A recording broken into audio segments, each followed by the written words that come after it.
Oke, teman-teman, selamat datang lagi di pertemuan kedua, masih di kelas produksi konten digital ya.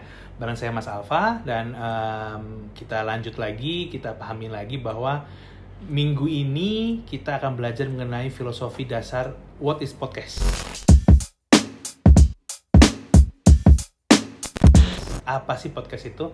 Gitu ya. Makanya kalau di dalam slide saya nulisnya adalah Understanding Podcast 101. Kenapa 101? Biasanya kalau di luar negeri, kalau masuk kelas-kelas paling awal, kayak apa itu komunikasi, kemudian apa itu radio, itu bisa ada tulisannya 101. Itu menandakan bahwa paling dasar gitu ya. Kenapa saya harus ngasih tahu ini? Supaya teman-teman nggak salah. Saya berani yakin di antara kelas ini yang jumlahnya banyak gitu ya, pasti ada yang bingung. Apa itu podcast? Pasti ada yang merasa kalau podcast itu adalah Deddy Corbuzier, acaranya itu podcast. Ada yang merasa bahwa podcast itu harus di YouTube. No, ya, tidak harus. Saya tidak menyalahkan, tapi tidak juga membenarkan. Nah, saya cuma berangkat dari berdasarkan filosofi atau teorinya dalam ranah komunikasi, ya teman-teman ya. Oke, langsung aja kita mulai. Ini yang menarik adalah saya akan kasih pertanyaan, apa itu podcast? Ada 3 pertanyaan yang sering muncul kalau perdebatan podcast, kalau kalian buka Google, kalian searching gitu ya. Memang masih jarang banget jurnal mengenai podcast, tapi pertanyaan yang sering muncul adalah 1. Apakah podcast itu adalah hasil evolusi dari radio? Itu muncul pasti. Apakah podcast itu adalah perkembangan dari radio? Pertanyaan kedua yang sering muncul adalah apakah podcast bisa dimonetisasi atau diduitkan? Pertanyaan ketiga yang sering muncul adalah apakah kalau mendengarkan podcast harus pakai internet? Gitu ya. Oke. 3 pertanyaan ini yang kita jawab teman-teman. Akan coba saya terangkan, saya coba berikan filosofinya supaya teman-teman bisa dapetin maknanya apa.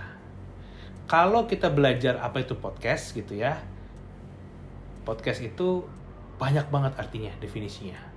Cuma kalau menjawab yang pertanyaan pertama, apakah evolusi dari radio? Yes, benar.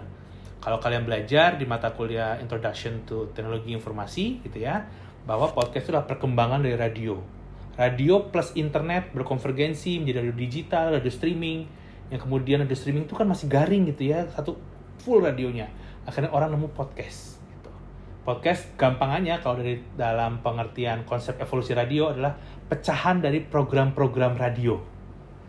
Kalau kayak misalnya kita ngomongin acaranya Prambors, Destagina in the Morning.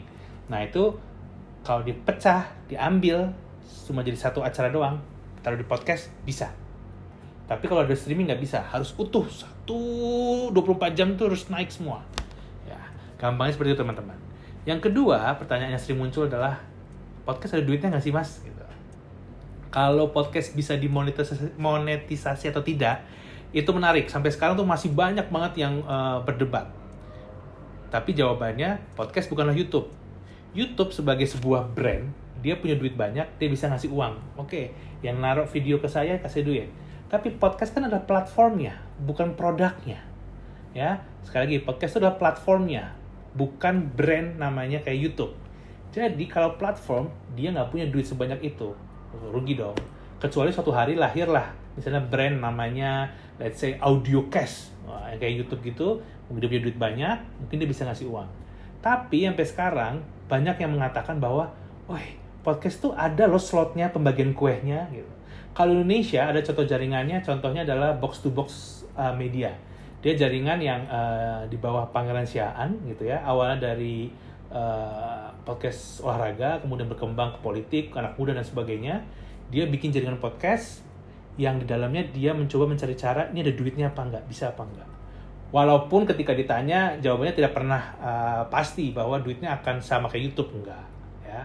Jadi kalau podcast bisa dimonetisasi atau tidak, itu bisa kemana-mana jawabannya. Saya tidak pernah bilang bisa, tapi saya juga bilang enggak. Jawabannya nanti kalian bisa cari sendiri untuk tugas berikutnya. Nah, kalau pertanyaan ketiga, apakah podcast harus pakai internet dengerinnya? Oh, tentu iya. Ya. Kenapa? Karena tadi menyambung ke pertanyaan pertama, podcast hasil evolusi radio dengan internet. Tapi ketika sudah di-download, bisa didengarkan without internet. Itu kehebatannya. Oke, kita masuk ke definisinya teman-teman ya. Apa itu podcast ya? Jadi takutnya udah panjang lebar ngomongin podcast, kemudian nanti ada yang udah mulai nanya, duit podcast gitu ya, ada duitnya nggak? Tapi nggak tahu apa itu podcast. Saya kalau ngomongin definisi suka membagi dalam dua hal, teman-teman. Yang pertama adalah pengertian dari kamus. Kalau kamus kita pakai Cambridge sama Oxford sebagai pedomannya, ya. Apa sih itu podcast gitu? Nah, podcast di sini kalau dari kata kamusnya Cambridge Dictionary, a radio program that is stored in a digital form that you can download from internet and play on a computer or on a MP3 player. Jadi kata kuncinya adalah satu, program radio. Makanya kalau ada video yang ngomong podcast, otomatis coret ya, karena secara filosofi dan definisi salah. Kemudian kata kunci keduanya adalah digital dan dapat di-download dari internet. Berarti pakai internet ya. Dan kata kunci ketiga adalah dia bentuknya adalah MP3 atau audio digital gitu ya. Jadi bentuknya bukan kayak video, bentuknya adalah audio. Radio, digital, audio. 3 kunci itu ya. Jadi jangan sampai suatu hari ada lagi yang masih salah. Yang definisi berikutnya dari beberapa buku yang sudah saya berikan di minggu lalu dan juga beberapa hasil riset, bahwa kalau dalam bahasa Indonesia, definisi podcast adalah sebuah platform media dengan format program radio yang berbentuk digital dan mengandalkan internet sebagai channelnya. Formatnya yang dihasilkan bentuknya audio dan dapat disimpan di perangkat lunak. Nah, itu dia. Dapat disimpan di handphone, dapat disimpan di laptop. Kata kuncinya bisa disimpan. Radio nggak bisa disimpan, ya. Podcast bisa disimpan. Oke, jadi kata kuncinya sama di antara kamus sama di antara beberapa hasil definisi dari buku dan dari riset, bahwa radio programnya, audio dan digital. Radio, audio, digital. Radio bentuknya, audio luarannya, digital adalah formatnya. Oke ya, jangan sampai salah ya ke depannya ya. Jadi kalau suatu hari suruh tugas nyari podcast, kemudian akhirnya nanti teman-teman malah masukin podcast 1, 2, 3 close the door, tidak salah secara konsep, cuma salah secara teorinya dan filosofinya. Oke, jadi ini dilihat teman-teman filosofisnya ketika orang pertama kali bikin podcast tuh sebenarnya untuk memindahkan dari nuansa video menjadi audio gitu ya. Orang pengen lagi memainkan namanya imajinasi. Kenapa? Ada namanya istilah theater of mind. Jadi ketika kita mendengarkan sesuatu, kita akan merasa imajinasi itu kayak liar gitu. Lebih menyenangkan mana teman-teman? Dengerin cerita horor apa nonton film horor? Kalau hasil risetnya ya, jawabannya adalah lebih suka dengerin film horor. Kenapa? Karena di mindset kita bisa kemana-mana hantunya. Kita ngomongin misalnya let's say hantu yang ada di Padang namanya hantu Palasik. Saya pernah baca. Hantunya tuh kepala cewek dengan usus yang jalan kemana-mana. Oke, kalau ada filmnya gitu, yang main misalnya Luna Maya, jadi horor nggak? Enggak kan? Tapi kalau kita nggak ada namanya, kita nggak tahu itu siapa, kemudian main di telinga kita, di audio kita, gokil. Bayangan kita kayak langsung yang, wow, hantunya kayak gimana gitu, hantunya ini ngeri gitu. Jadi itu kuncinya teman-teman ya. Di dalam podcast audio, mainin namanya theater of mind itu kemana-mana. Nah, itu dia berangkatnya. Filosofi lainnya adalah berangkat dari siaran olahraga dulu, siaran sepak bola maupun siaran lainnya yang coba dengarkan lewat audio ternyata lebih menarik gitu. Jadi sekali lagi, audio dirasa adalah lebih menarik daripada video. Walaupun itu masih perdebatannya masih banyak ya. Nah, kalau kita ngomong kelebihannya, banyak banget kelebihannya podcast ya. Dapat disimpan, diputar kapan aja dan sebagainya, yang akhirnya sesuatu tidak dimiliki oleh radio. Radio, podcast merasa lebih besar daripada radio. Wah, jadi seperti itu teman-teman. Ada beberapa kelebihan, nanti saya jabarin satu persatu ya. Oke, nah di sini ada 12 elemen pembeda dari podcast. Kalau saya jelasin satu persatu, takutnya teman-teman malah tidur. Jadi saya langsung ke beberapa intinya aja. Kalau podcast biasanya kontennya beda sama radio. Kenapa? Konten podcast lebih mikro daripada radio. Radio dia akan bikin konten yang wow gitu ya. Kenapa? Lebih besar publik yang diincar, lebih banyak duit yang bermain. Kalau podcast dikit aja, kontennya simple. Gampangnya gini. Kalau radio dia akan bikin program olahraga utuh gitu ya. Ada bola, ada motor, GP, ada F1. Tapi kalau podcast yang simple aja. Satu misalnya ngomongin mengenai MotoGP, udah dia nggak akan ngomong kemana-mana yang lainnya, bahkan bisa lebih kecil lagi ngomongin Valentino Rossi misalnya, udah itu bisa kalau podcast super duper mikro. Kenapa? Karena dia mengincar orang-orang yang suka hal yang sama. Dia nggak ngincar ke orang yang lebih luas, tapi lebih ngincar ke hal yang kecil. Dia mengambil ceruk pasar yang orang-orang nggak milikin. Ya, kalau ngomongin waktunya, podcast bisa diputar kapan aja. Oke, saya yakin teman-teman tahu ya pengalamannya. Proses siarannya, nah podcast itu tidak live kayak radio. Podcast itu rekaman pasti. Walaupun terkadang ada yang berani live ya. Cuma lebih asik rekaman karena beberapa kata-kata bisa diedit, bisa dipotong. Dan keunikan podcast, dia bisa nambahin sound effect di dalamnya. Durasi, nah ini menarik teman-teman. Beberapa penelitian mengatakan durasinya podcast itu ada batasannya, nggak ada batasannya gitu ya. Cuma dari beberapa jurnal yang saya baca, podcast itu katanya bagusnya rentangnya kalau yang audio 10-20 menit. Kenapa? Berangkat dari sifat auditori manusia yang hanya bisa mendengarkan sesuatu di angka maksimal 20 menit. Lepas dari itu biasanya udah nggak masuk. Jadi kalau ada podcast yang sampai 40 menit teman-teman audio, ya silakan di reset. Saya berani yakin hanya beberapa poin yang didapetin. Bahkan poin-poinnya hanya poin-poin 10 menit pertama. Ya. Jadi gambarannya teman-teman kalau besok harus bikin podcast, santai. 20 menit maksimal. Ya. Tahun lalu bikin podcastnya tugasnya palingan cuma 10 menit, 15 menit. Ya. Nggak ada yang nekat, gila-gilaan. Hostnya, podcast itu bisa banyak banget teman-teman. Hostnya bisa ada 1-4. Kalian pasti mengenal Podcast Mas ya. Kalau Indonesia tuh yang sampai 4, banyak banget hostnya. Kalau nanya, efektif nggak mas? Nah, itu silakan diteliti. Nggak ada jawabannya. Ternyata mereka juga laris kok walaupun 4 gitu. Larisnya kenapa? Karena artis semua. Coba 4 itu bukan artis, ya nggak bakal laris. Males dengerinnya kan biasanya kayak gitu. Nah, alat siarannya juga kalau podcast itu lebih mudah, lebih ringkas, tidak perlu yang harus menggunakan mixer yang besar kayak radio. Editable juga jadi komponen menarik, bisa diedit, dipotong, kemudian ditambahkan mana saja podcast. Bahasanya, podcast itu banyak yang bilang keuntungannya boleh ngomong kasar atau boleh mengumpat di dalamnya.